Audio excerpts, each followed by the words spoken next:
Welcome to the B-Sides and Beers podcast.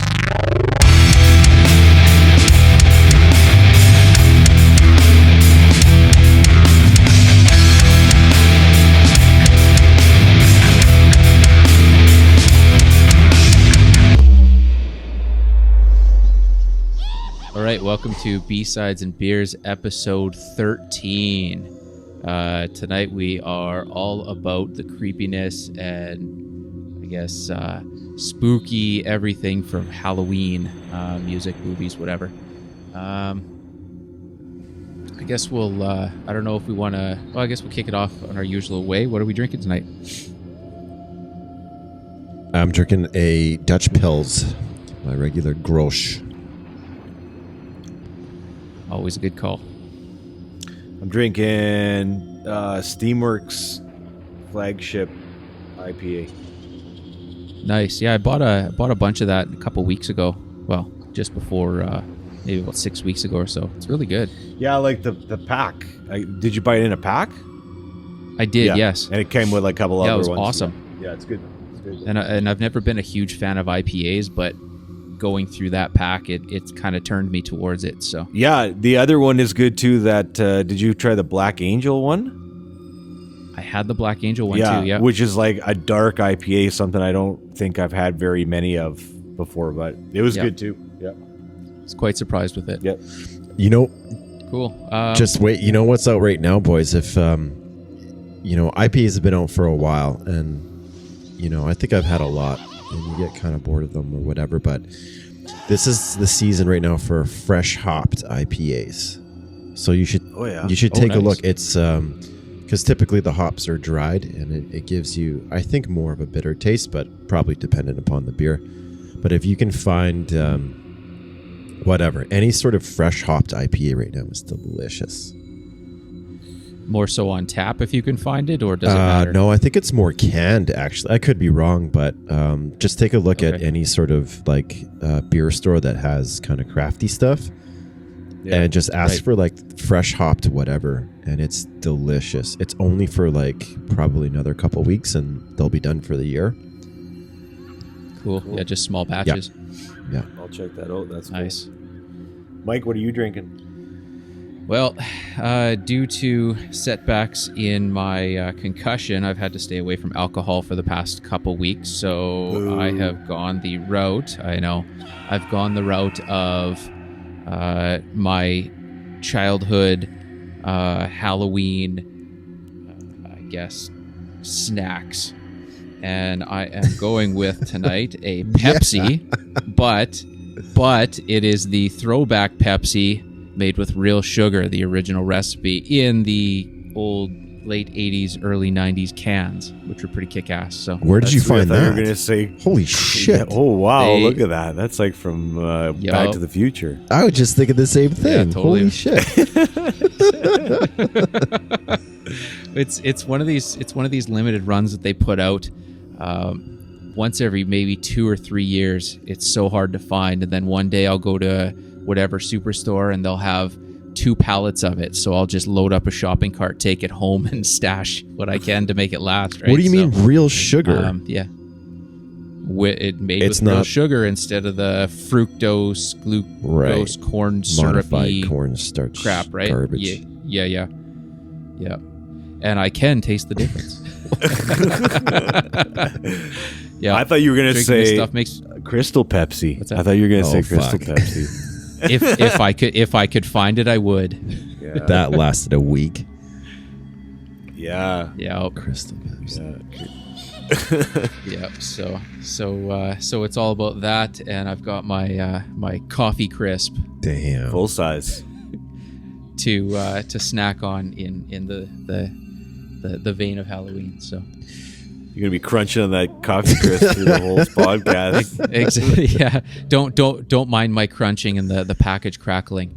But one thing that I'm really missing out on this season is I always get fired up on the pumpkin ales. Oh. Yeah. And they are also a very limited run, and it's just starting now. So hopefully this brain thing will clean up a little bit so I can actually partake here. Well, so grab a couple cans and you can crack them and November, I guess.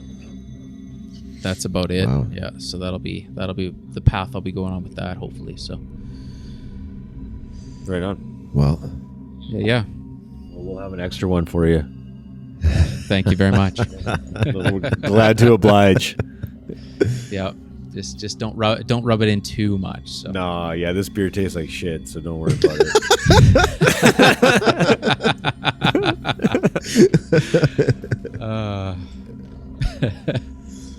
so Yeah, you know, I was thinking. Sorry to jump in there. I was thinking again, maybe to make my own beer over the winter time, but you know, I just have flashbacks to the Carboy sitting in the basement suite there, and just like, oh man, trying to make our own home brew, and it ended up tasting like soy sauce. Yeah, but that was a disaster. That was a disaster. Yeah. It was a sticky but it'd be mess. kind of fun to do. Yeah, like maybe I know more now. Like maybe I know, you know, I'd like to think I do. So I don't know. So just picture like, I don't even know how big my bedroom was. It was big enough for like, I guess it wasn't that small, but I made beer in my bedroom back when we were in university. And I remember trying to transfer, because you have to like, you started off in one big sort of vat or whatever, and then you transfer it over to like another glass bottle. It's called a carboy. And it's that trick where you like, when you steal gasoline and you put the tube like in the tank. Yeah, siphon. That's what I'm looking for. So I tried to like siphon this fucking swill into like the other carboy, and I just wound up drinking like half of it. It was a disaster, and then probably most of it was like on the floor. I don't know how many I wound up like bottling, and it wound up tasting like soy sauce. It was like the worst. It was probably contaminated with God knows what. It had alcohol in it, but yeah, it would have got you drunk if you could get past the taste. Did it get you drunk? It got you drunk, you but have it to tasted like garbage.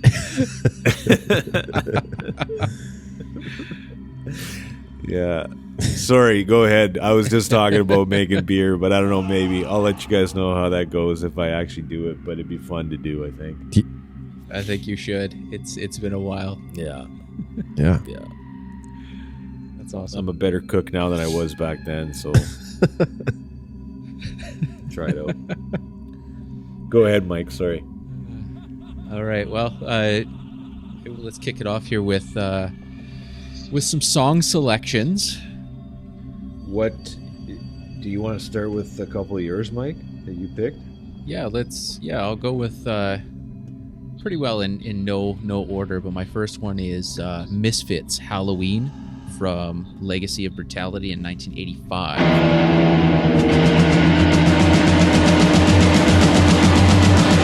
My fire's burning bright, up the faces in the night. I remember Halloween, they cats act football, little dead around his door. I remember Halloween. Finally let it go, where skeleton life is no more. I remember Halloween, this day, and a big go, but the bodies act from both. I remember Halloween.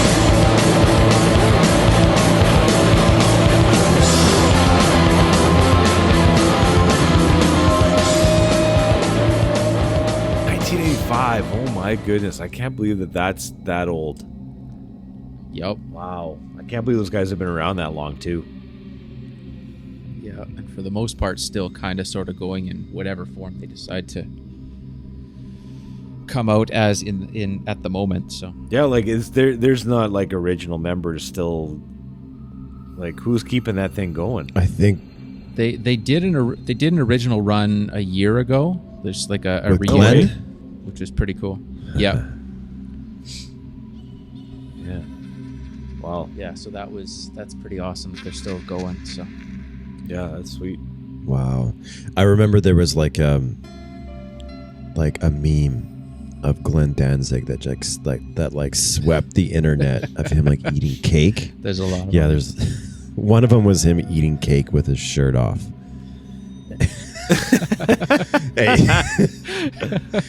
And it was pretty awesome. And another one was like, you know how he acts super tough? Yeah. And he was like backstage and there was some guy and Glenn was just like yelling at him and the guy just knocks him out. Just like cold cocks him and knocks him out. Yeah. That guy's probably got some wild backstage stories. Yeah. Did you guys ever get into Danzig? I got into the first album pretty big. Yeah. The next two that came after that were okay. It just kind of fell off for me, but his first one was awesome. Yeah, same thing for me too. And I still love that Hangover, the song that was on the Hangover soundtrack, 13. I can never find that song, but Danzig 13. Hey, it's 13. There it is. It goes with our playlist. Maybe I should include that on there. Yeah, I think we should. You guys know that song. You've heard it before, but it's a good one. Cool. It's on any other album. Bad luck wind been blowing on my back.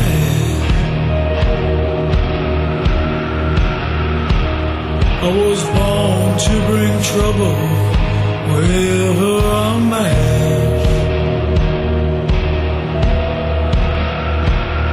Heard a number 13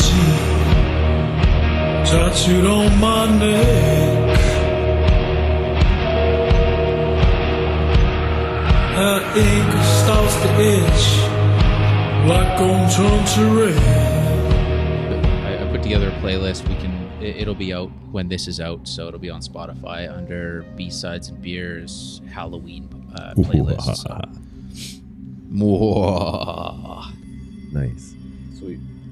Yeah. So with Halloween in general, growing up, were you guys huge Halloween people? Not even into your adulthood kind of thing, or was it just sort of a kid's thing for? I don't know. Like I wasn't super into it, I guess. Like I was into Halloween. I loved going trick or treating and stuff when I was a kid, and like we would get into lots of trouble afterwards and egging houses and stuff like that. Like we used to do that kind of stuff, right? But yeah, I don't know. And then I kind of stopped when I was like, I don't even remember how old I was, but that was kind of the end of it. But I liked scaring kids too, right? Like it was fun doing that when I was even, in like 13, 14, like kids would come to the house on Halloween and I'd like hide in the bush with, a chainsaw without a chain on it kind of thing. And, freak kids out. That was fun. I did that for a bit, but then, so when you said like Halloween music, like the Halloween music I usually listen to would be like sounds of Halloween, like, you know what I mean? Like those like chains and people screaming and like the background stuff. Yeah, like we had that stuff rolling in the garage and like, lightning and stuff like that. Anyways, so that's kind of where, so that was my my Halloween playlist more than anything. But when I started thinking about Halloween songs, then it was, I got to frame it a little bit. So exactly. Yeah, well, those soundtrack albums definitely count in this whole deal. So yeah, you can buy them at like the dollar store for $1 on cassette tape. Like a white cassette tape. Sounds of Halloween. Yeah. Oh, can you imagine recording that stuff? What's the plan? Is it like just all right, we're just gonna go crazy, or is there like a guy like conducting it and I want some more chains. I want some more. No, stop screaming. You got it all wrong. Start again. Rewind the tape. Oh man. Studio time's expensive. Get your chain rattling right. Yeah. Yeah. And Dane? Halloween for me was all about Christmas. I was like, so I would go out and get as much candy as I possibly could, and like it would be a strategy, and you'd know the houses that you would like, the ones that you'd have to hit and the ones that like give you the full chocolate bars and stuff like that. And I wouldn't, usually you come home and you just like pig out and you just whatever, eat as much as you possibly can for the next couple of days. But I wouldn't. I would like save my candy for Christmas morning just to make Christmas super Christmas. So how did you hold on to it for that long? I don't know. I was just like a savage little kid, and and I would literally like put my pillowcase full of candy under my bed, and I wouldn't touch it until Christmas morning. Wow. Yeah, that's intense, man. So it was like fucking Halloween and Christmas together. Your parents must have hated you on Christmas. Just whacked out. Wired all day. 5 a.m, just fiending. Yeah. Just popped up on punching yourself in the face. Yeah. So, I mean, the costume thing was fun. Usually we would just go, do you remember San Francisco? That like gag shop at the mall? Oh yeah. So you just get like the nerd costume or whatever. And that's I think I was a nerd probably 3 years in a row, but yeah. The lazy costumes. Oh man, Ghost. And then I've got actually another interesting sort of perspective on Halloween. I moved to Holland, the Netherlands, in 2008. And they didn't really have Halloween there. It just sort of, they started to pick up on it around that time. And so I was really wanting to show people what Halloween was all about. And I dressed up like the mayor and got like stinking drunk and like went to a bunch of parties, and I thought it was the funniest thing ever. But it was strange because then it did sort of like over the years pick up. And it was all about like sexy costumes and stuff like that. It wasn't really about the kids. It was kind of lost on me a little bit. But I remember that first year I dressed up like the mayor of Eindhoven and just like was a complete asshole. Well, he? And he got arrested. He got arrested at the end of the night, and you were fine. No, I had no idea who he was. I just like just to be a little jerk. That's awesome. Yeah. And you, Mike? Halloween for me has always been kind of a lifelong interest, and not so much in the trick-or-treating side. And I've always dug the costume side of it, but for me it's always been the old classic monster movies, the original monster movies, and the music and the soundtracks and anything that I could find kind of creepy and macabre. And it's grown through my whole life. I mean, all the way up to the tattoos that I have, it's all Halloween, creepy, kind of autumn based sort of thing, monsters and whatnot. And that's all the way up till now. And it, my whole passion for it, or obsession, I guess, it stems from the images that I saw as a child and didn't quite understand. But then as you got older and you got into these movies and these, you look back when you were a kid and you saw Michael Jackson's Thriller for the first time, that music video. And I mean, it scares the crap out of me today. But I remember being 3 or 4 years old and it was on Much Music, and I remember hiding behind the couch being fucking terrified of it. And it's that kind of thing that's continued with me till today.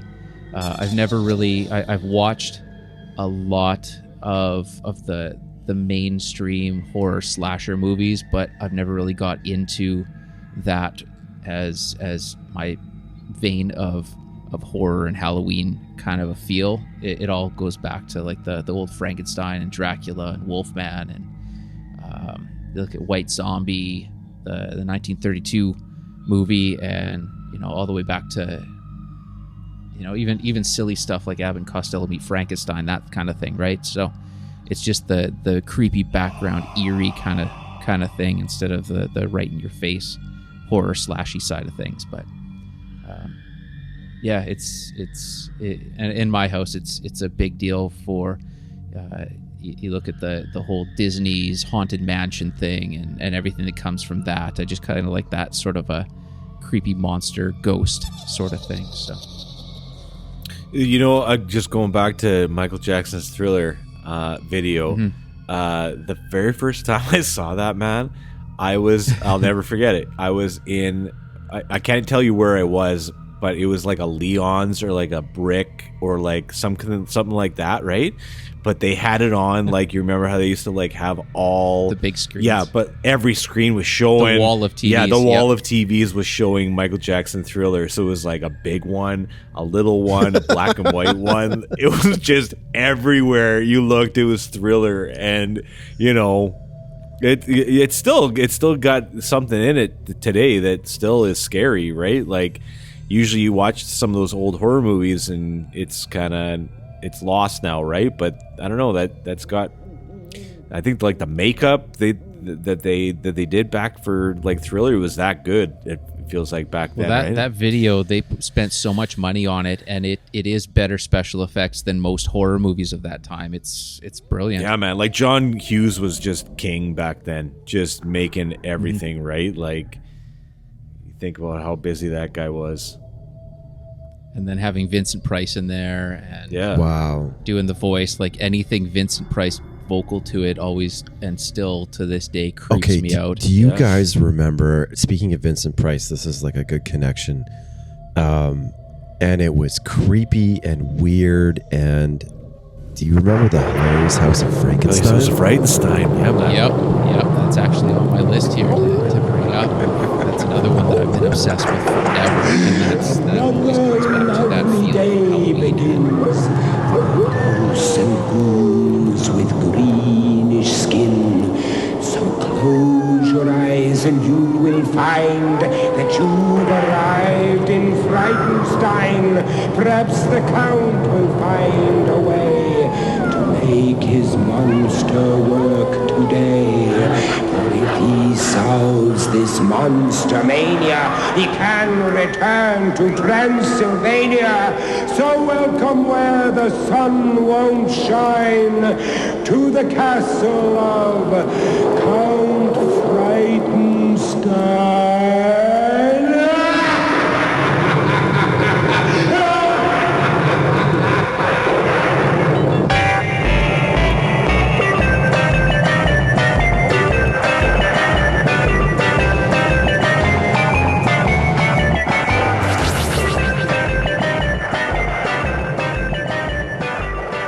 It was on at 5:30 on Saturday mornings. Early. Yeah. It was. I was obsessed with it. I remember being like a little kid and like all the characters and then of course Vincent Price. Like, yeah. Yep. I love that show. Dracula, the Wolfman, his radio, Wolfman Jack. Oh yeah. Doing his radio just program. The dancing, and, like the psychedelic dancing for their Yep. Yeah. Or like the hippie guy when he's like yeah. Yeah. The hippie Superman guy. That guy, yeah. What else was there? There was that The witch. scientist. The witch was pretty awesome. Harvey Wallbanger. Boing. Oh, it's just such a good show. Yeah. It's brilliant. Yeah, the pet that's another vet thing that the pet vet. yeah. Yeah. There's so many good ones in there. Yeah. So it's just those images, you take that and you take everything that came in the White Zombie music videos, that kind of a 60s, 70s throwback horror. I've always been kind of obsessed with that, just the imagery of it. So yeah, it's White Zombie. Well, I guess it was Rob Zombie, but as a kid listening to White Zombie, he had this. It was like this sort of like Carney gone crazy, psycho kind of like vibe, and it was in his art because he did, I think, most of the art for the band, and very surreal, like kind of like offbeat cartoon style, and just amazing and scary. Like, it's weird that a cartoon could be scary, but yeah, it's interesting that sort of lost my train of thought there. Sorry, boys. What were we talking?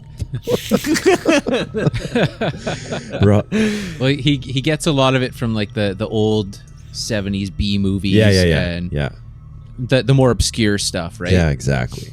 Yeah. Oh, I think. Yeah, I was sorry. I was going because I was thinking that like the 60s and 70s sort of scary thing for me had a lot to do with like Charles Manson.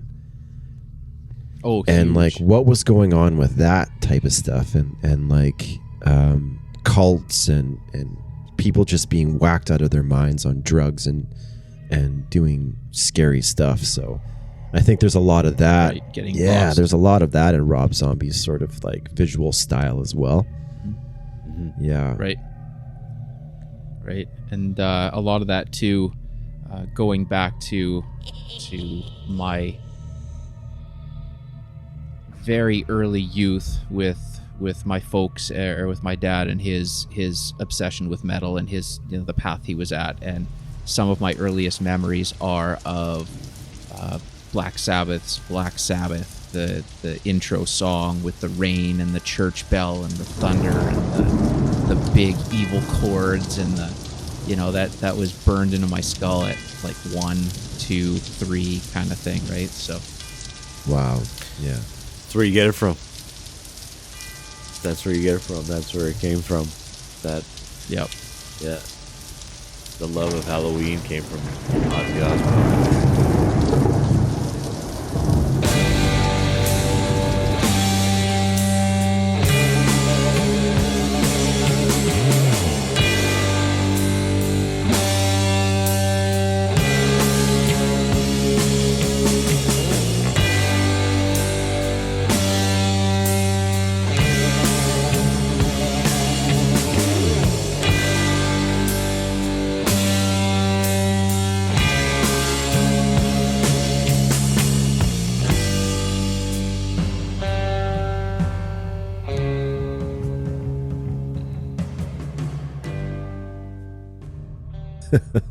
Yep, pretty much. Yeah. That album cover is still scary to this day. Oh yeah.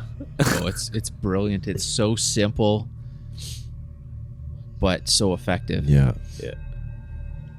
It was weird. I mean, me and Mike went to Catholic school growing up, so you did as well. So yeah. there was a lot of like, of course, there's, you know, reflection on the Bible and stuff like that, but like they were serious. They were serious about like heaven and hell, and the idea of something being satanic was like scary. And then like on top of that, we were kids of the 80s, and like there was this sort of like occult thing happening with metal and movies like Freddy Krueger, and it was just sort of like the perfect storm for us to grow up with all of this sort of scary pop culture. It was great. I loved Nightmare on Elm Street. That was the scariest shit ever.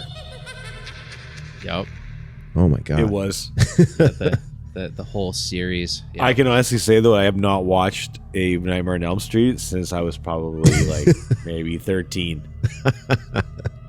So like I thought it was scary then. I wonder if it'd be scary now. Have you watched them recently? I've gone back. The ideas behind certain things are still kind of scary, but the special effects are so dated that it doesn't really do anything. So yeah. And it's a hard watch now unless you are a super hardcore fan the entire time kind of thing. And the special effects probably went downhill after like part 6. And they were like Freddy goes to space. Yeah. Freddy versus Jason. Yeah. That was a good one. I watched the Leprechaun movies for a long time. Oh my God. Every Halloween. Remember those? Yeah. Leprechaun in the Hood. Yeah, Leprechaun. Leprechaun in space. There is a leprechaun, I think, in space. I think that one's for real. Yeah, both of those are real. Oh, but yeah, the first one is really good. Yeah, In the Hood it exists. That one exists. It exists. Yeah, it was just another one of those made for VHS, straight to VHS kind of a. Oh man, Wonder how many of those they made. They're probably still making them. Back of the Blockbuster video, yeah. Yeah, they've gone through like 20 leprechauns. Get another one. Holy shit! And how? Yep. You know it hit big though when they did that on Wayne's World though. That's true. Oh, That's yeah. true. The leprechaun. Stop it, Wayne. How shitty are those movies? We tried watching Pet Sematary the other day, like the original That's Stephen King. There's parts in that movie that make no sense. It was just like Stephen King high on coke and like calling the shots, and it didn't make any sense. And it's like I read the book long. Oh, I know. And the book's not that long, right? Like I read it not that long ago. I went back and I read like 5 or 6 Stephen King books, and Pet Sematary was in that mix. Yeah. And the book's not that long. There's not that much to it, but the movie is not like anything like the book. Like it's like what is going on here? Yeah. Yeah. But yeah, no, there are other Stephen King books. They're good, but you're right. He's like high on coke most of the time through a lot of them. Apparently he doesn't remember writing Cujo. Yeah. Wow. Yeah. That's crazy. Can you imagine having something like that where like you hear that lots of times even from musicians when they say that they don't remember recording a certain album, or you know, like David Bowie can't remember recording station to station, like the whole thing's just gone. You know, or like Oasis. Unreal. Yeah, Oasis would Be Here Now, like just a complete cocaine stupor. Just I don't even know what I'm doing. Mess around with the yeah. Hell of a drug. Yeah. So Misfits. Okay, well then I'll jump into that because then the next one on there we've already talked about it. I had White Zombie, Black Sunshine. Oh, nice one. Yeah. Piercing the night. This is Black Sunshine.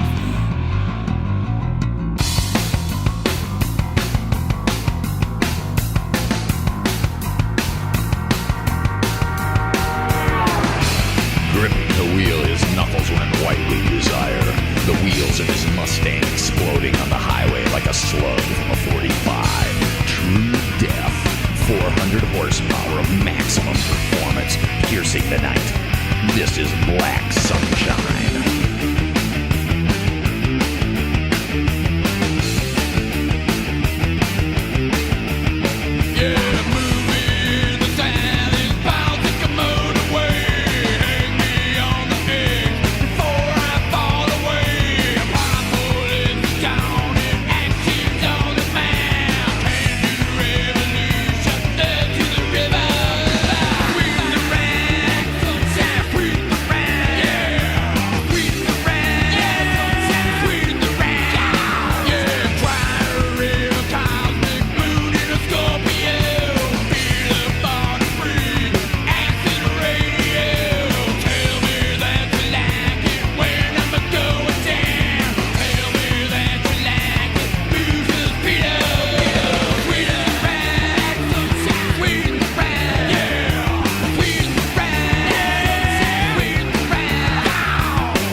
Fantastic bass line follows through the beginning of it, right? It's so good. So, oh man, what a great song! That whole album is Pop. good. Is good. Yes, absolutely. Iggy Pop's feature in that was solid. Yeah, totally. It's that whole album is just kind of front to back, really. La Sexorcisto, Devil Music Volume 1, right? Volume 1, yes. So good. What a great title. Absolutely. Another band that I found out from you too, Dane. White Zombie.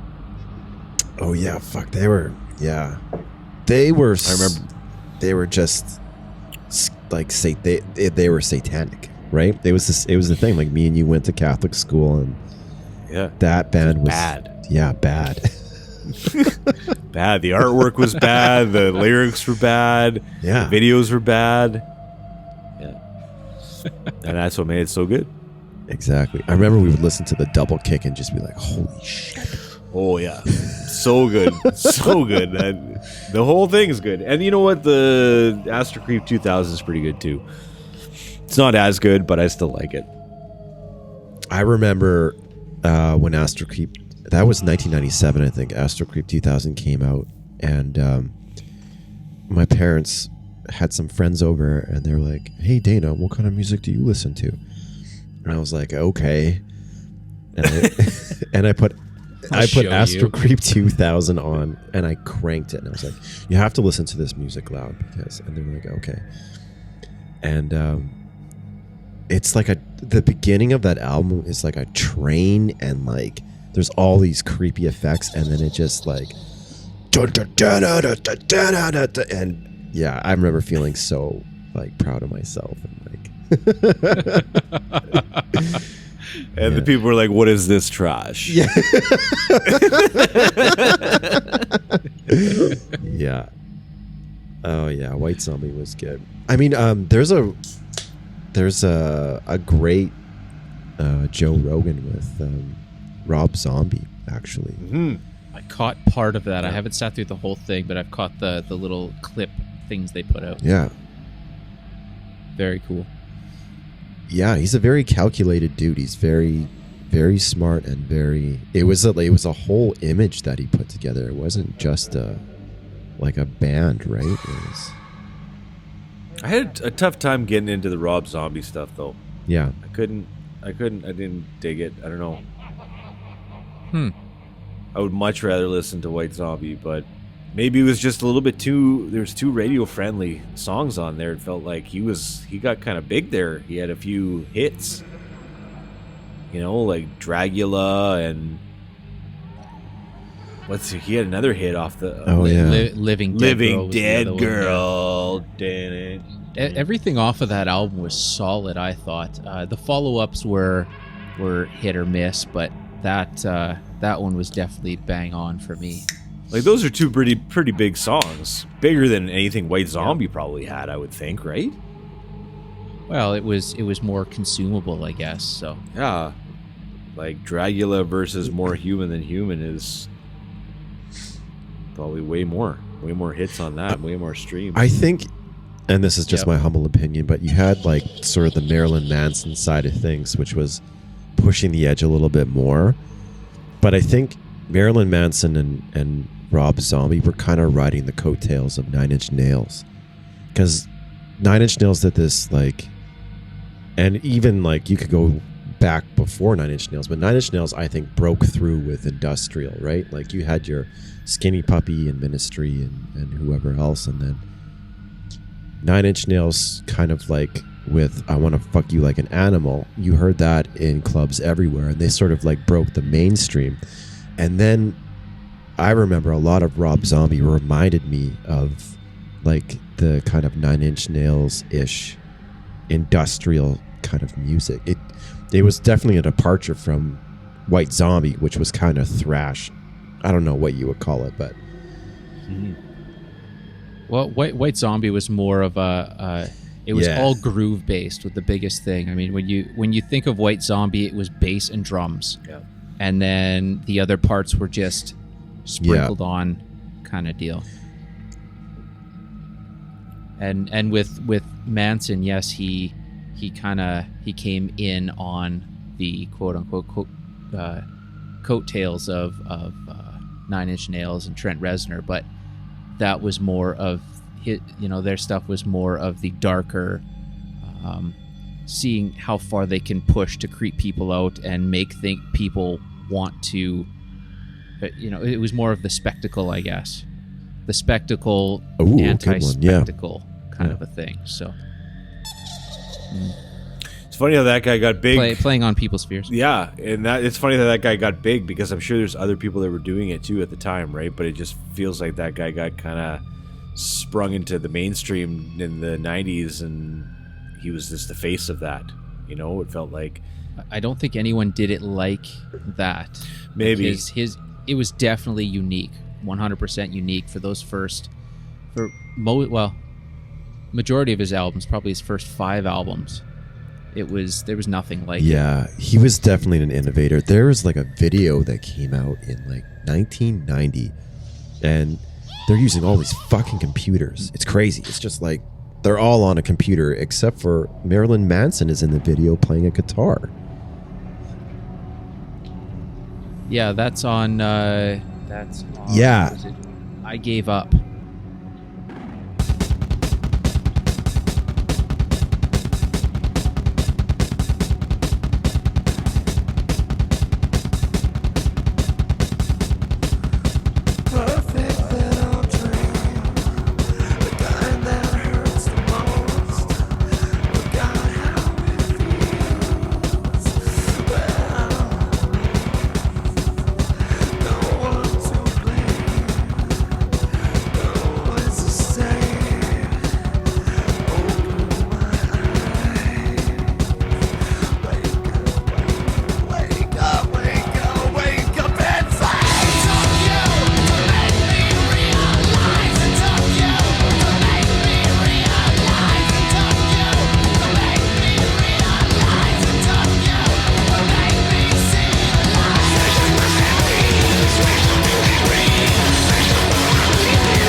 Nine Inch Nails, I Gave Up, where they were all working together, and they were in the Tate House. Actually, the studio was in the fucking Tate House. Yes, it was.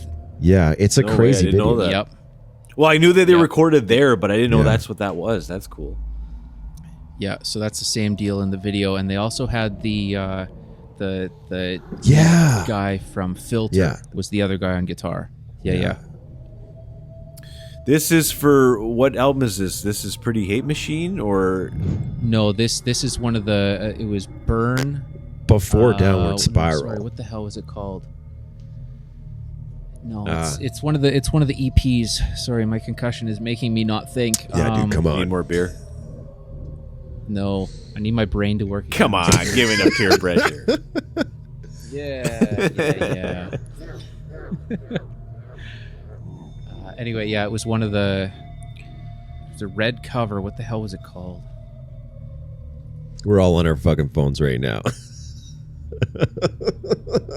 I'm just drinking beer. What was it? I Gave Up. Is that the name of it? I can't. Yeah. Did they record the Downward Spiral in the Tate House? Yes, they did. And I think, Mike, the single we're talking about now was an EP that didn't make that album, right? Yes. Oh, okay. Like before it? Oh, okay. Broken. 1992. Broken. Yeah.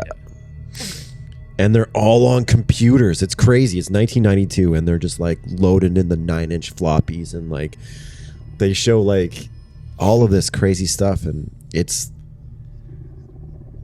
Well, that was the start of Pro Tools. That's where they Trent has always been the guy that takes technology and finds an innovative way to use it, and that's what that was. He was one of the earlier people to start using Pro Tools and a lot of those plugins and different kind of synth software and that kind of a thing. So there you go, Iggy Pop, Closer nightclub, and there's a sample. There's your Boom. 6 degrees of separation right there. Yeah. Oh yeah. Just happened. Yeah. You heard? Did you listen to that episode about all the Nine Inch Nails Year Zero things that were all connected to that album? The hidden stuff. Yeah, all like the Easter eggs and everything that was on there. And so cool, so in depth. Yeah, just like hiding demo tapes in bathrooms at the gig. Oh yeah, and USB sticks and the gig. And some people got cell phones, and like they got a text randomly at 2:00 in the morning, and they had to go somewhere with everybody, and they get on a bus. Yeah, and the Nine Inch Nails was playing there, and they played for like 3 songs, and all of a sudden the cops came in and broke it up like a SWAT team, and it was all part of the whole thing. And Then they didn't know if they should have the cell phones on anymore, if they were going to get any more messages, because nothing came for 3 weeks, and just messing you up, right? Like, pretty cool stuff. Multiple websites that led to other multiple websites with clues. And like unreal. telephone numbers with recordings on it that you just call and find these clues to different things about the album, and crazy. What? Yeah. Cool though. And it's super, super crazy that the right people that, the people that figured it out, like, not anyone would have picked, I picked up a USB stick, or I pick up this whatever, and I think to go to here, to look to this, to follow to that. Super fans, just man. The right people. Super fans. At the right time. Yeah. Searching for that stuff. They probably know, somehow. What is this called, Mike? Day Zero? Year Zero. Oh, Year Zero. Year Zero is the Nine Inch Nails album, yeah. And it's supposed to be set in the future, I think. And Nine Inch Nails is not Nine Inch Nails, I don't think. If I've got that right, I can't remember. But they're like a different band or something like that in this future kind of scenario. So, anyways, and there's all these Easter eggs kind of attached to it. That's cool. So, yeah. Yeah, it's a huge deep dive. Yeah, it's pretty cool. Dead Souls was on that playlist though, right? The Crow from the Crow soundtrack. Dead Souls. Yeah. Yep. It was a good track. Yeah, that's on my list here, definitely. The other one I want to go back to when we were talking about Pet Sematary. Another one on my list. I don't want to be buried in a pet cemetery.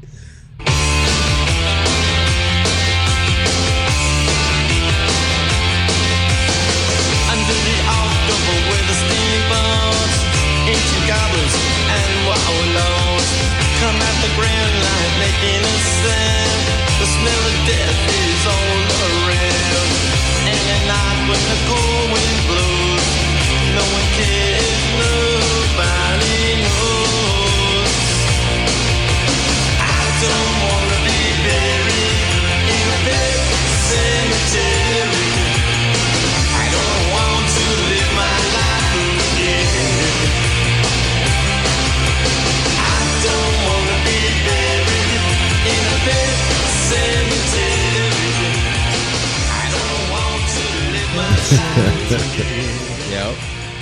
Yeah, it's cool because Stephen King, the story that I found, Stephen King he liked the Ramones, and he invited them up to his mansion or house or whatever it was, and he gave him a copy of the novel, and I don't remember who it was, possibly Joey. He ended up going downstairs, reading the book kind of thing, and he came up like an hour or two later with all the lyrics to the song, and like he wrote it for the movie, which is pretty rad. Or in Stephen King's mansion. This is the story that I found. So yeah, pretty badass. Yeah. I do remember that video. I don't think I've ever saw that video. It is. It's probably better than the movie. Anything is. Like, most of those Stephen King movies actually were not that great. Like The Shining was cool, but The Shining was not really like the book either. But, other than that, like, can you name another good Stephen King? Yeah. Green Mile. No, wasn't there something that just came out? The original It. Yeah, that's not bad. Well, it was like a made-for-TV that was cool. movie, though. It was like a mini-series almost, I think. I don't know if that was an actual movie until lately when the kids made it. Wasn't there some sort of like series that just came out on Netflix that was more of a thriller that Stephen King wrote? I thought there was something that was decent. I heard something about it, but I haven't watched it. I don't know. I saw like Carrie wasn't good. I saw Thinner. Thinner was bad. What else was there? Oh, Cujo was not that hot either. What's the one? Christine, the one where the car turned lights on fire or whatever. I don't know. All those ones weren't that good. Mm-hmm. Yeah. They should have stayed books. Most things, probably. Yeah. Dead Souls. Okay, so we got 9 Inch Nails. What was the other one you were saying that you got? Do you have another 9 Inch Nails song on there that I was missing? Well, there's Dead Souls. I think that's the only 9 Inch Nails song that I had on this list. Yeah. But I've got 2 Marilyn Manson songs. I've got the cover he did, I Put a Spell on You.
Other one is from A Nightmare Revisited. So it's a compilation with bands that reimagined songs from A Nightmare Before Christmas. Oh yeah. And he did This Is Halloween, and it's such a great song, and it's really cool. We listen to that song every day, and my kids love that song. Even my 3-year-old my 2-year-old demands it. So that's awesome.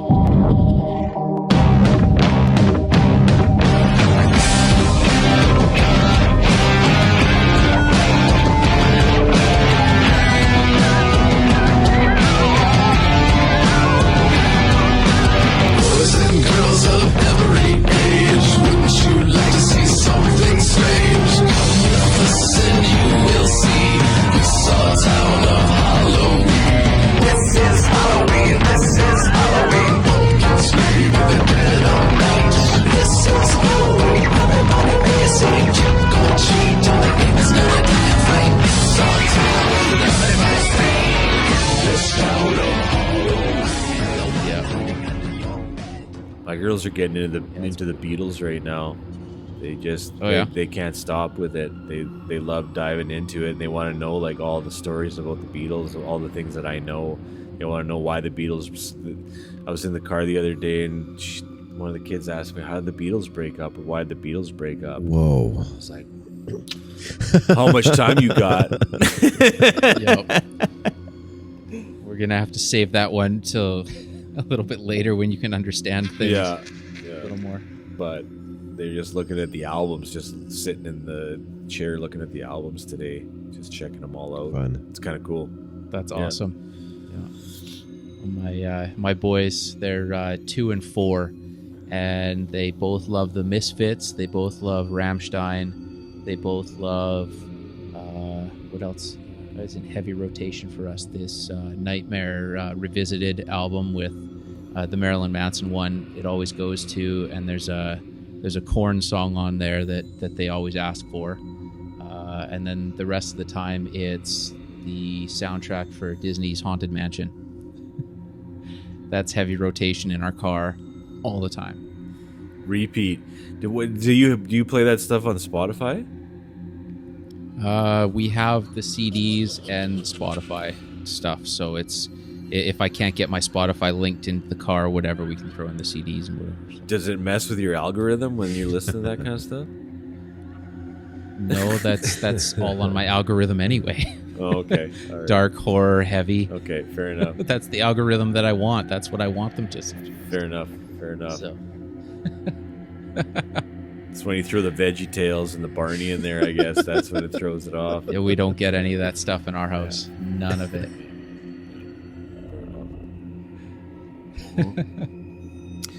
Dane, what do you got on there? What song have you submitted for Okay, so Halloween? I think you guys both hit two of my songs that I have on my list, but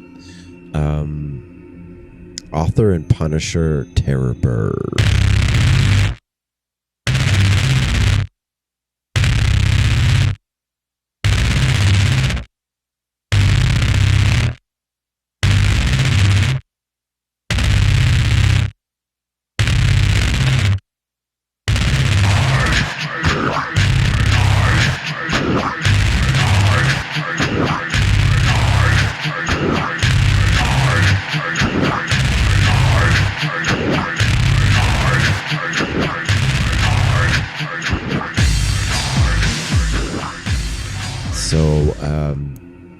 This guy is an interesting cat.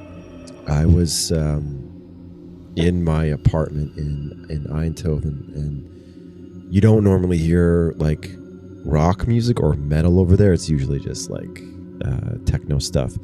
But I remember it was like, I think it was like a Wednesday, and I heard like what sounded like doom metal being played outside, like at a very loud volume. Awesome. And I was like, what the fuck is this? I have to go like see what it is. And there was an old Philips building by my apartment that was kind of used for art installations and studios and things like that. And so this guy had set up outside of this sort of industrial area. So just picture like kind of rainy night, dark, old concrete industrial buildings. And it's this guy, it's just one guy, and these weird, the only way I could explain them is like objects, and he's playing them, and so there's like a disc, and he's like spinning it, and he goes and making these crazy distorted noises, and then it just reminded me of like some sort of thing you would see in a butcher's. It was like a handle, and he would like, that's how he did like the kick and the snare, so like that, as he was like like just amazing. And so I just stood there and watched him, and you know, there was a couple people around, but very strange. And after he was done, I was like, dude, this is fucking crazy. And he was an American. And Tristan Stone is his name. I think it's Tristan Stone. And turns out he's an engineer. And he built all of these instruments through like open source technology. And you know, there's big like metal things that he milled. And he just created this whole thing. And it was crazy. And then a couple days later, he played in a basement in a gallery somewhere. So it was actually like set up with a PA, and it sounded like proper. And we went, and it was pretty amazing. It's very doomy, and so that's the other reason why I picked it for Halloween. But just super amazing. And then it turns out he got signed to House. What's Phil Anselmo, the dude from Pantera, what's his Housecore? Yeah, Housecore or something like that. Anyway, this guy wound up getting signed to Housecore Records, and that's when I heard him again, and he made like a full album, and he wound up opening for Tool this past like tour that Tool did. He wound up opening for them. So yeah, this dude that I met on the side of the street, he was just like, whatever. Like after his thing, we went to the bar and had a couple beers, and I just, you know, we just shot the shit for a little bit. But anyway, really creepy shit. And if you can turn it up, you know, just like anything else, if you could turn it up really loud, it's fucking awesome and different, and just, yeah, like Very immersive. Just very immersive. Yeah, very like soundscapey. Like the guy is some kind of genius.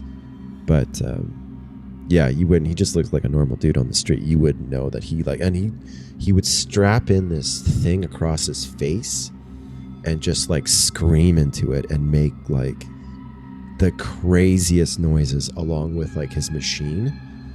Yeah, it was fucking crazy. Wicked. Author and Punisher. And so the song I picked is called Terror Bird. It's probably one of his more like well-known songs. Yeah. Very cool, man. Yeah. That's hardcore.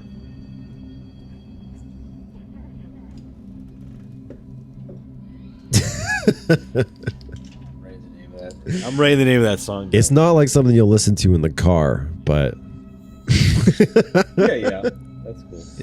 It's just It's something that needs to be heard. You know, sometimes you look at art and it disturbs you. You know, this is kind of one of those things where it's you kind of have to also understand the whole premise behind it, because it does sound like he's got like a band behind him, but it's this machine that he's made. Yeah. So cool. I'll have to see if he has anything on videos. And Yeah, whatnot for on sure. YouTube. I think he's out of San Diego, actually. He's gotta have something. Oh, cool. Mike, back to you. Let's go with Johnny Cash. The Man Comes Around. And I heard, as it were, the noise of thunder. One of the four beasts saying, "Come and see." And I saw, and behold, a white horse.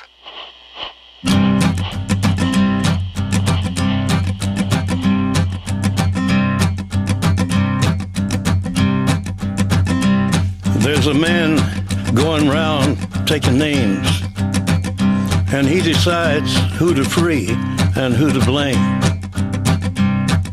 Everybody won't be treated all the same.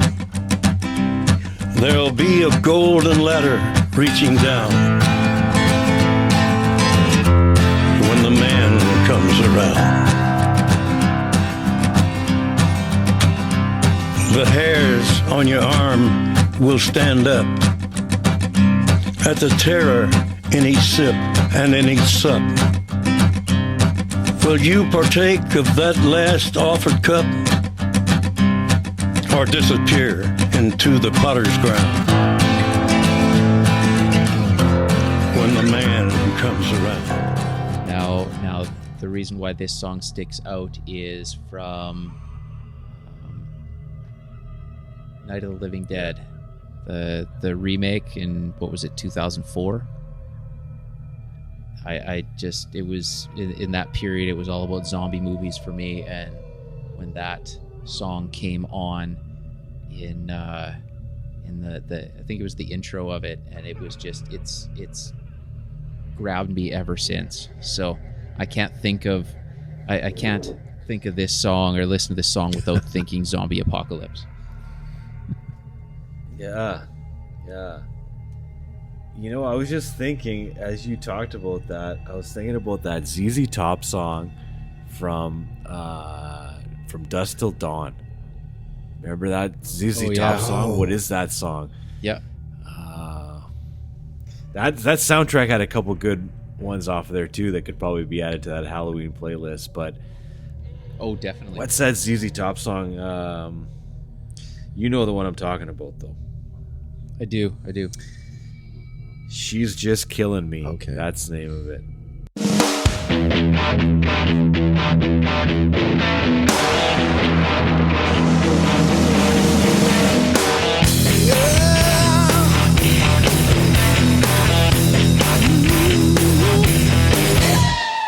Everything about her was natural. Everything about her was cool. But I'm a little partial for the beautiful girl, even if the blood's run blue.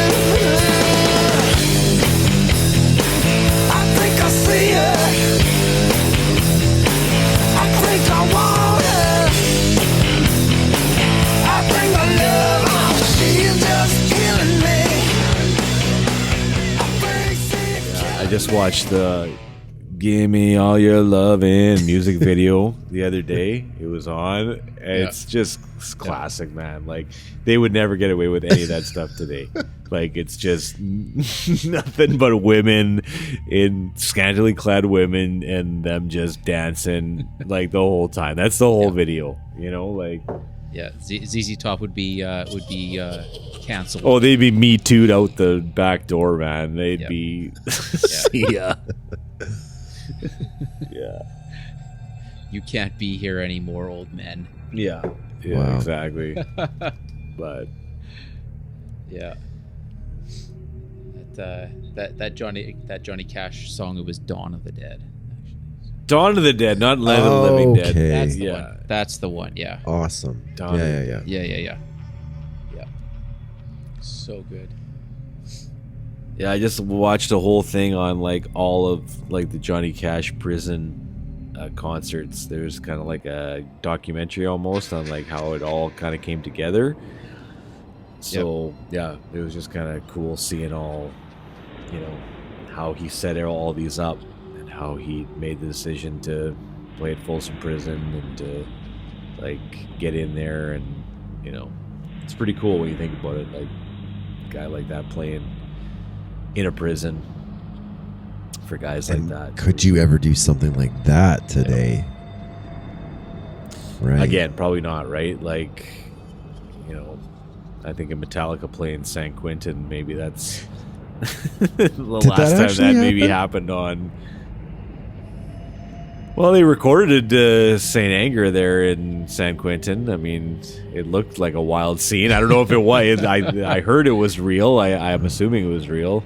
But they cleared out the prison and had so much security, and then everybody else was actors in there. Yeah, exactly.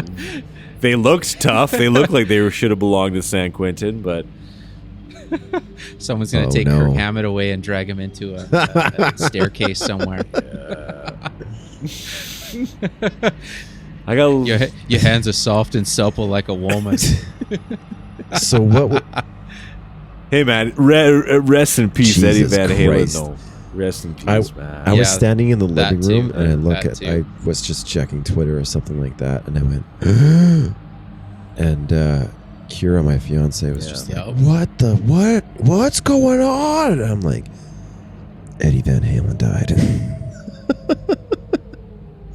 She's like, yeah. It took me about 2 days to even process. I mean, like, I remember that he had something a while back. I think it was throat cancer, something like that. Yeah, it was. He was going through a lot of treatments for throat cancer. Tongue, wasn't it? It sounded like everything. It started with tongue, and then it just kind of gradually went down. And it sounded like they had it, or at least the story was they had it under control. And then sort of, I think the last 2 years there was little bits and pieces here about his health, but for the most part, they toured in 2019, didn't they? Like, didn't they have like a little? When was the last one? With his kid? They had a bunch. They had a bunch of small runs anyway. Since 2012? When did their last album come out? With Roth? Oh, I want to say 2012. It may have been earlier than that, but later than that. But yeah, they had a bunch of small tour here and there with Wolfgang on bass. Oh man, yeah. It's too bad. What was he? 65? Yeah. Yeah. Yeah. Too young. DLR's still playing at Mandalay Bay, I think, in Las Vegas. He's got a residency. Oh, fuck, really? I thought he was living in Japan there doing yoga.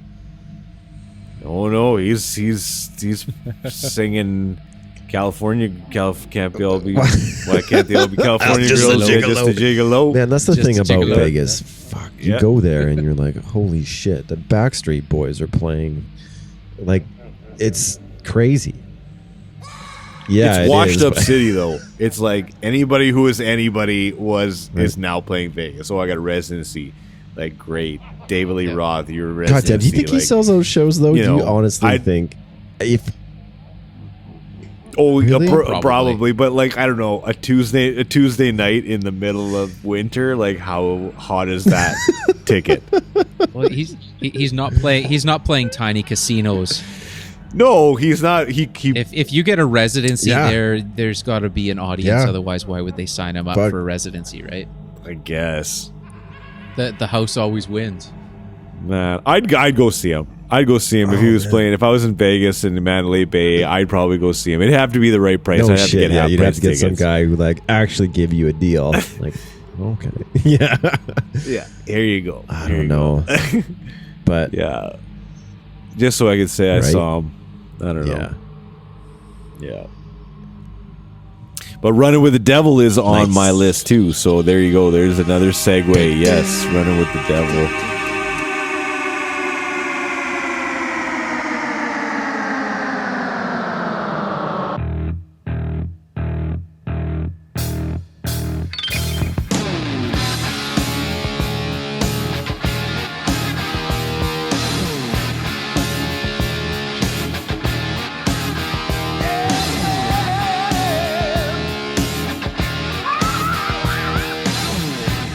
Again, the very first song I ever had on my very first Walkman was Van Halen, and that's the very first song on Van Halen. Yeah. So when I plugged it in and pressed play, and I hear the boom, boom, boom, boom, boom, boom, boom, it's so good. Yeah. So that was my first album I had on my Walkman on Christmas Day. When you were mashing your face with candy, I was listening to Van Halen. Shit. There's so much to eat on Christmas, though. Like, it feels like that's like a waste to make it super Christmas. Like, there's always Christmas candies and like chocolates and all that anyway. Cookies and junk and like whatever you want. Guys don't understand Super Christmas, obviously. and it's just a letdown when you got it home and you didn't touch it. You remember those advent calendars where you open up the little panel and get a chocolate? I saved that shit too. Yep. Yeah. So I had like 30 chocolates or whatever the fuck, 25 chocolates. And my Halloween candy and whatever else had coming to me that day. It was super So your folks needed to hit you with a horse tranquilizer or a rhinoceros tranquilizer. That's what I'm saying. They hated him that on Christmas Day. They're like, "Do not wake Dane up." I could handle my candy. Get their blow darts going. I could do my candy like a champion. Like a champ. And then go and eat an entire Christmas dinner at night, and then puke your guts out and do it all again. I did it for consecutive how many years? It was great. That's funny. That's good. But yeah, Van Halen. Yeah, it's crazy. Oh, there's like someone. Yeah, it's my dog. The wolves are at the lighting off fireworks. There's all these advertisements for fucking like cash only fireworks everywhere. Do you guys have that over there? Wow. Yes. No. What are you talking about? Like, must be an island thing. No, like Money Mart? Some dude who just like painted a sign, cash only fireworks. There's a he's selling fireworks. Well, how is this allowed? My dog's going crazy. Some guys fucking lighting them off outside right now. Oh, hold on. Is that a firework?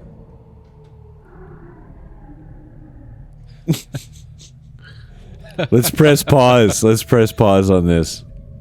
Oh, he's not there. He's not. I think we should keep. I think we should keep this in the podcast. Okay. He's never going to come back now. You know, this is the Halloween podcast, so that was the perfect thing. He heard the dog bark and he went to go get it, and he never comes back. Never comes back. Yeah. Oh, he's still alive. There he is. He gets taken away by a deadite. Yeah. Not too bad. Our story didn't come true. Here he comes.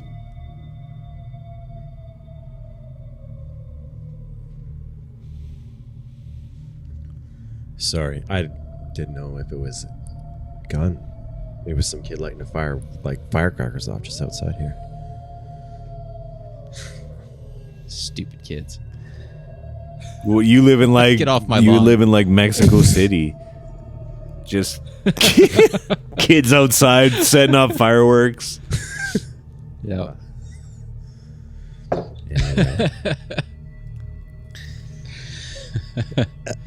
Who's up? Dane, you're up. What do you got next for your song? Okay. What do you got? Are you gonna get to the other one that you sent on your list of your 5? Are you gonna get into some Behemoth? That was number 5, or DJ Jazzy Jeff and the Fresh Prince. Nightmare on My Street. Yeah. Love it. Nice pick.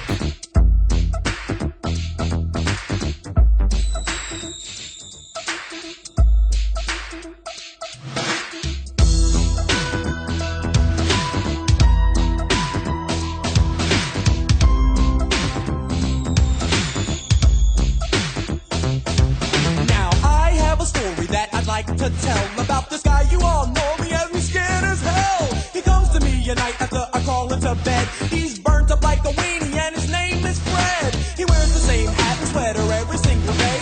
And even if it's hot outside, he wears it anyway. He's gone when I'm awake, but he shows up when I'm asleep. I can't believe that there's a nightmare on my street.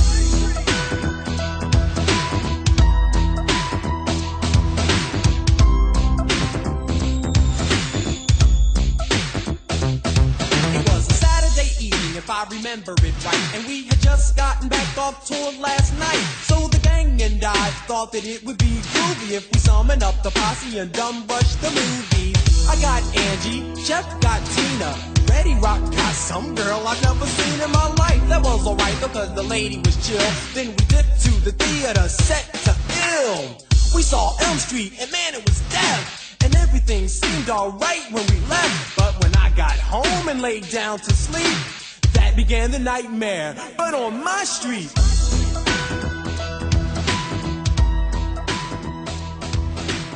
It's been a really hard pick for me because I'm trying to avoid the more popular ones like Thriller and Monster Mash and Rockwell, that kind of thing. But I always want to go back to Nightmare on My Street. And you know what's hilarious? So good. There was that song, and maybe this is for 2 separate movies, because we just talked about how there was so many Freddys. But the Fat Boys had a version too, and I think it was a song called Of Nightmare on My Street? Or no, it was called "Are You Ready for Freddy?"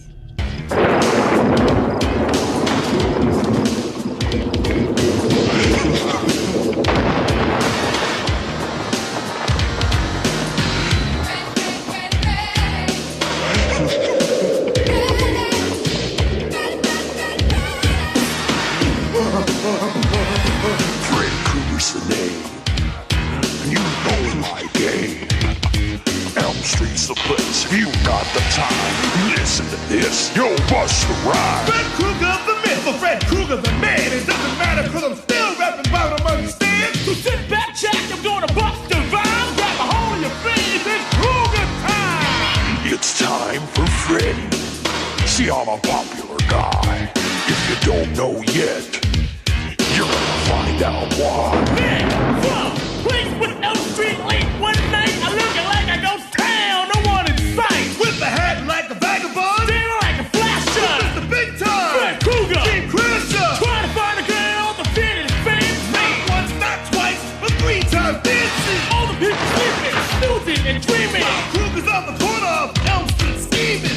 They better wake up and listen to this, because the blaze of Freddy Krueger's hands will I think cool. was the name of the song. Yeah. And I'm not sure which one came out first. The Fat Boys, Are You Ready for Freddy? Or DJ Jazzy Jeff and the Fresh Prince, Nightmare on My Street. They're equally awesome. Yep. But I had to choose Fresh Prince for sure. Yeah. Well, I was looking into that track too, and they made that song without legal permission from the company that did Nightmare on Elm Street. Okay. and they tried to sell it to them to get it into the movie or soundtrack, and it was turned down apparently. Really? Will Smith probably tried to get in the movie cast. He probably tried to get in there. Yep. Just give me a And spot in there. Will Smith? Guy's brilliant though. Oh yeah, man! Like, how smart is that? Like, I'll be in the Yeah, movie fair enough, and I'll yeah. do the hit song from it. Like, thanks. You know, like, Yeah. And so it got rejected, but he kept great. it on his tape. I remember it was on his tape. Yeah, he released it on his tape, and that's where I initially heard it. But yeah, they did it to sell it to the movie to try to get it on the soundtrack, and it was shut down. So they ended up releasing it Wow. Didn't know that. on the cassette. I don't know if there was any legal things after that, but it seems like there might have been, because it's so close to the, like, it's so direct theme from the movie. I don't know if there's some sort of artistic rights or... Well, they probably, because I remember there was a sample of Freddie on it, and so they probably paid for that sample. You'd think they would have had to, otherwise they couldn't release it, right? Exactly. Interesting. Yeah. So then I wonder if the Fat Boys, Are You Ready for Freddy, made it on what, like, was that one accepted? Like, was that one on the Nightmare on Elm Street? I don't recall. I'll have to do some digging on that one, but yeah, I don't know. Both really cool tracks. Yeah. yeah, good pick. I totally forgot about that There song. you go. And the Fat Boys one too. Oh yeah, actually. man, that album was great. It's off an album called Coming Back Hard Again, Sweet. because they were fat and they're coming back hard. They're coming back hard again. I don't know. Another another thing. Could you get away with that today? Like, probably not. Never. Yeah. Probably not. Never. Are they alive? I think I actually checked. I think I actually Wikipedia'd this not too long ago, and they're all here, except for like the fattest guy. Are they? Huh. Hopefully they lost a little weight. He didn't make it. Anyway, next. He didn't make it.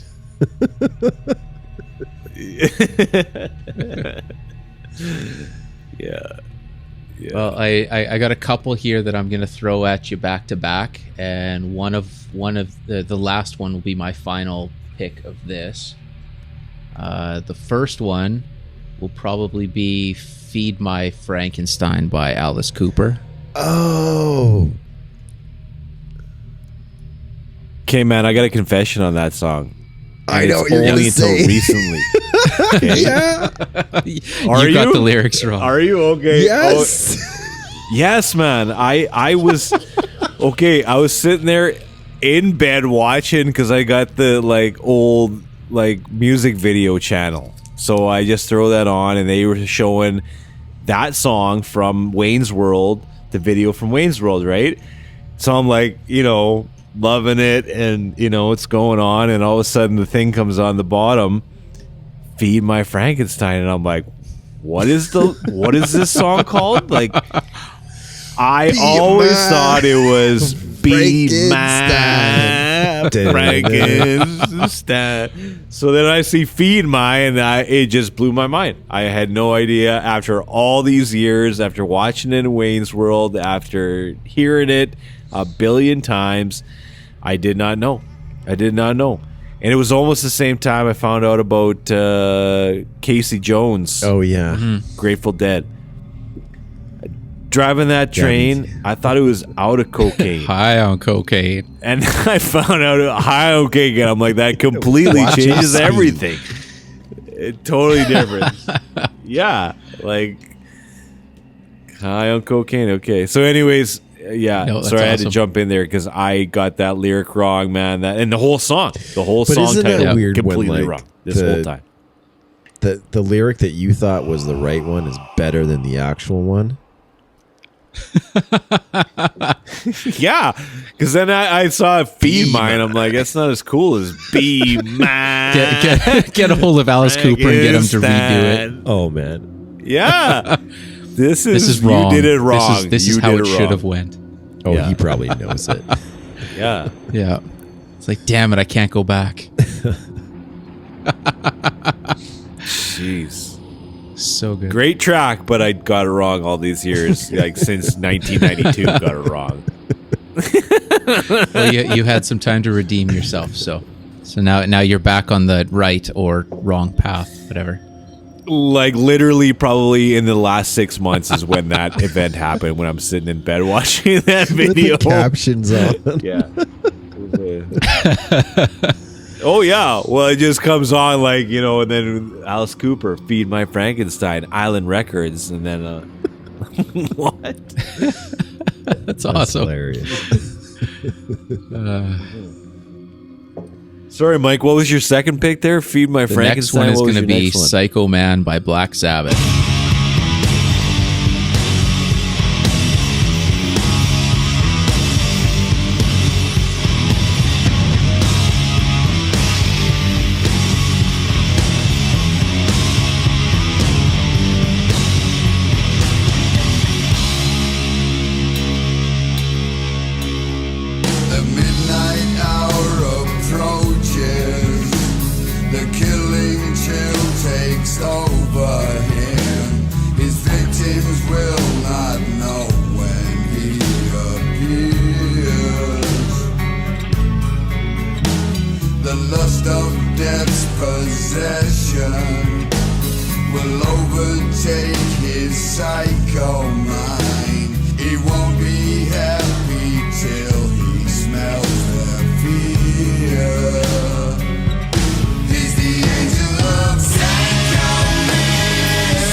That was off of their reunion album that they did way back in what would have been 2006, 7, somewhere around there. Okay. Yeah, so it's a song that's very it follows kind of a serial killer, like a Jack the Ripper kind of a guy. It's very, very cool, very dark. And the last one I have is, you remember that show Unsolved Mysteries? Oh, fuck that song. Mm-hmm. That song, the theme song, haunts me to this day. It is creepy as fuck. That's the best one.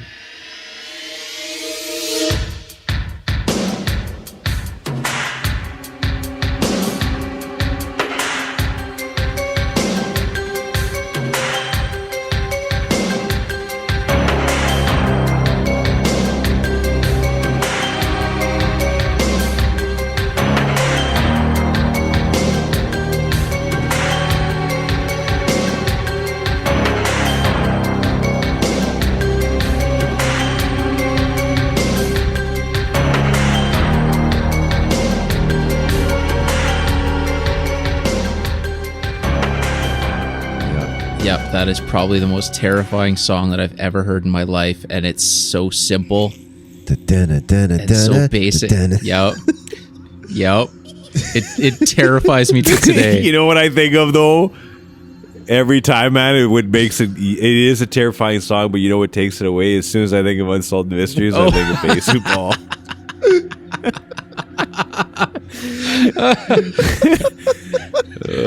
I think of that every time, and he gets the water thrown at his face at the end, like the bucket.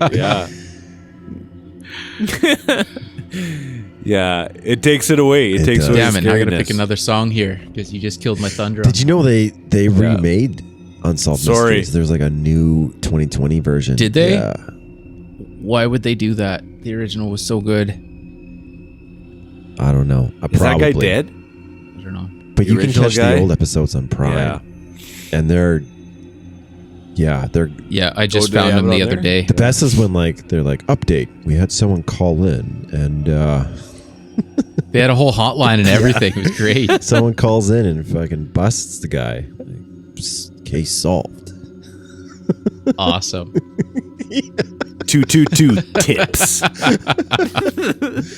Oh, great song. Great song. Yeah. Okay, you're gonna have to pick something else while I think of my last one here. I had a couple that. Oh, sorry. Go ahead, Mike. Yeah. What'd you have? No, I had a couple I scratched off. Behemoth, just because they're scary. The album is called The Satanist. For awesome album, Yeah. So good. It is a great album. So good. I checked it out. It's scary, man. Like it's freaky stuff. It took me a while. Like I listened to it and then I was like, this is okay. And then I listened to it again. I would listen to it like when I would do this big commute from Vancouver back to the island and just like decompressing from the day. But yeah, it's great. It's very quintessential. I don't know, what would you call it? It's not black metal. It's black metal. Yeah. And then if you sort of get into the band, like the guy's very serious about his art, and yeah, it's just as far as Halloween goes, like you take a look at one of their live shows, and it's very like dramatic, and he's got fire, and they're all painted up, and there's some pretty extreme, over the top extreme bands in that genre that are just. The stage shows are unreal. Yeah. I always wanted to go see a black metal show, but I never did. Mm-hmm. I don't know if I ever will. I think that itch has been scratched a long time ago. But there's a lot of local black metal bands in my area here, which it's pretty cool. So, with the face paint and everything, or not the full out face paint, but just the musical style. It's bang on and unreal and super technical, and yeah, it's amazing. I mean, I would go to one of those shows. Just the only thing is, and I think we like touched upon this a little bit in an earlier podcast, I don't want someone to like elbow me in the nose. I just want to be able to like watch the show and like get as much as I can from it and not have to like defend myself, because I'm just not into like mucking it up in the pit anymore. I'm too pretty for that. You just gotta stand far enough. Yeah, you just gotta stand far enough back that where it's, that's what I've found. You just hang out by the sound man. Hang out by the sound man. You'll be fine. Yeah. Yeah, exactly. Yeah. Or sit in the stands, right? Like, I kind of remember that very first time that I sat in the stands for a show rather than being in the pit. It made me feel old, but then it was so much better, it felt like, because I was able to actually enjoy the show and get more out of it than being in a sweat pit with thousands of other people. Yeah, it's a funny thing. I remember just it was really about experiencing something that you had no idea what was going to happen. I think when I would like go to shows and let's just like go crazy, but yeah, not so much anymore. Yeah, the virtual shows are starting up now. My dad bought me a Joe Bonamassa concert ticket. Oh. So he was it was just like $16. This blues guy, and he was like, I bought you a Joe Bonamassa concert. So I just had it on I was kind of working out in the garage, and I just had it on there. It was just like nobody in the stands. Like, he was just playing this club or this theater in Nashville, and it was kind of the first one I'd ever seen of just in the COVID era, and like he'd finish playing and that's it'd just weird, be silence. And, like just go to the next song, and, so, and I got another one coming up this week. I'm gonna, I don't know if you guys have heard of Glass Animals, but we're gonna check out Glass Animals on the 15th. They're doing a virtual show too, so it's like, I don't know, cool, $10 I think it is to go, and they play live in the UK at a certain time, and then you join on. I think it's at like 8 p.m. Pacific time, You just join on. And cool. Is it like a Zoom thing? Like, can you see other people who are watching the same show, or is it? Oh, just like a live stream. No, Oh, it's I like see. Okay. live stream. Huh. Yeah, live stream, and you got to pay to get in to see the live stream. But they're doing it with Turbo Cool. Wolf too. I'm gonna check out the Down the just Turbo did Wolf. one. Yeah, so Yeah, I don't Down know. did, and Crowbar did Oh, not yeah. too long ago as well. How was that Down one? I read like not so great comment. I caught bits and pieces of it. What I saw was good. Okay. Yeah. maybe that's Phil, the future, Phil I can don't still know. hit most of those notes, man. He just pushes it. So Holy cow! I saw. talented. Yeah, he is. But I saw Phil on the Illegal show, and he just did It was an entire Pantera set, and it wasn't good. Yeah. So I mean, like, I'm sure there's nights where. Too much partying Yeah. and whatnot. Yeah. Yeah. But 50. How old is that guy now? Too. 50 something. Yeah. Yeah. He's still. Yeah, He's like, still a hardcore dude. Yeah. Yeah. Yeah. Yeah. going hard. Yeah, we're at 100. We're at an hour and 20 minutes. Maybe we should. My last wrap call her here up. is going to be Ghost Year Zero off of their first album. Beelzebub, Asmodeus, Satanas, Lucifer.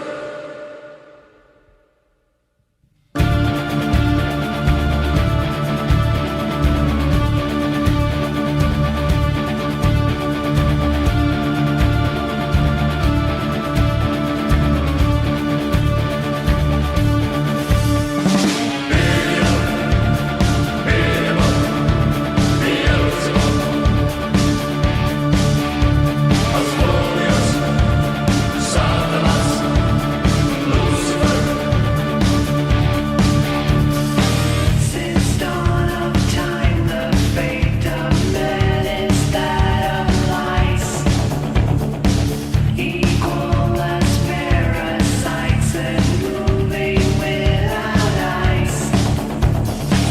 That day of reckoning when menace is to burn. Count down together now and say the words that you learn. That dude's cool. It'll be on the playlist. Sweet. Yeah. No, we went. We saw Ghost. What was it? 2 years ago. Yeah. Brilliant stage show. Ginormous. Like, it's so well done. What's the deal with Ghost? What do you mean? What's the deal with Ghost? For me, like, that's always been one of those bands that just is on like the periphery, but I've never really gotten into it. So, are they like an older band, or like? No, they're I don't know, what, 10 years old now? Okay, Something like that. and he's like a reverend of the say. A pope basically is the character that he plays. So Oh. there's been three or four character changes now with him. He's the only original member, and all the ghouls in the band, they've just kind of secretly rotated because they all wear masks, so you never see their faces anyway. So it's just been one of these really cool bands that has done something very different. They have this persona like they're this big heavy metal band, but it's more like 70s theatrical horror rock. Cool. Yeah, it's very cool. Okay, I'll have to check them out. Yeah, great stage show. It's awesome how he interacts with the crowd. It's it's larger than life. There's a lot of humor in it, and I was completely blown away when I saw them. So Awesome. yeah. So that's my last one. So yeah. Do we have anything else, or?